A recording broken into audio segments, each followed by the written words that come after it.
If you want to save on some cash, getting a motherboard with a B850 chipset is a good idea. X870 boards net you features like Wi-Fi 7, USB 4, and better support for PCIe Gen 5 storage. But B850 boards are catered more towards people who care about performance at a low cost without the fancy features.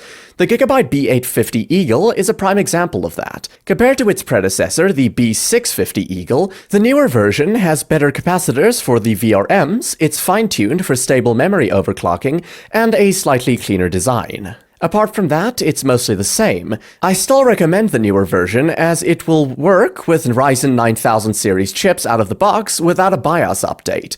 Design-wise, this board has a very industrial-looking appearance. The PCB has a dual black and gray color scheme, which is in line with the heatsinks and the rest of the board.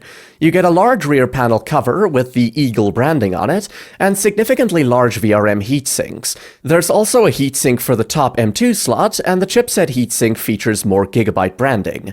While some might call this a boring-looking motherboard, the industrial look allows it to fit into almost any build theme with ease. I also appreciate the toolless M2 installation featured on flagship boards. The quick-release mechanism eliminates the need for screws when installing an M2 drive, simplifying the build process. However, this convenience is only available on the top PCIe 5.0 slot. The two lower slots still require traditional screw mounting. The board also comes with 4 PCIe by 16 slots for graphics cards, though only the top one supports PCIe 5.0 if you're using a Ryzen 9000 series CPU like the 9900X.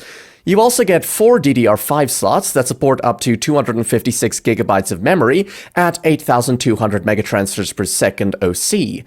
For storage, you get 3 M2 slots, one of which is PCIe 5.0. 4 SATA connectors are also available if you want to use traditional drives.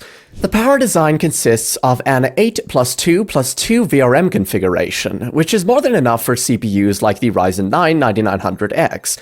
It can handle moderate overclocking relatively well, though I don't recommend pushing it too far like you would with an X870 board. While this board does have a Type-C port on the back panel, there's no support for USB 4, only 3.2 Gen 1. This won't matter much to most people unless you want high-speed file transfers all the time. In that case, you should be looking at an X870 or X870E board. There are traditional USB-A ports on the back too, 2 of which are USB 3.2 Gen 2. For connectivity, you get Wi-Fi 6E, Bluetooth 5.3, and Gigabit Ethernet. The MSI B850 Gaming Plus Wi-Fi is a close competitor to the Eagle. Truth be told, you can't go wrong with either one. Both are similar in terms of features, VRM stability, and performance. It comes down to which one you prefer in terms of looks. However, the Eagle is cheaper, so that tends to be my go-to recommendation.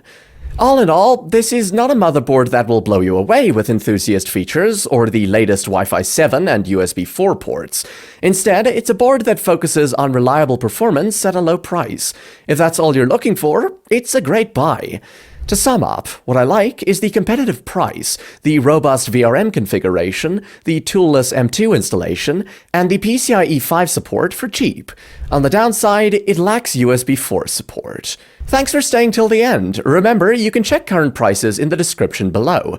If you're looking to optimize your PC even further, don't stop here. We have more videos filled with suggestions and reviews to help you make the best decisions.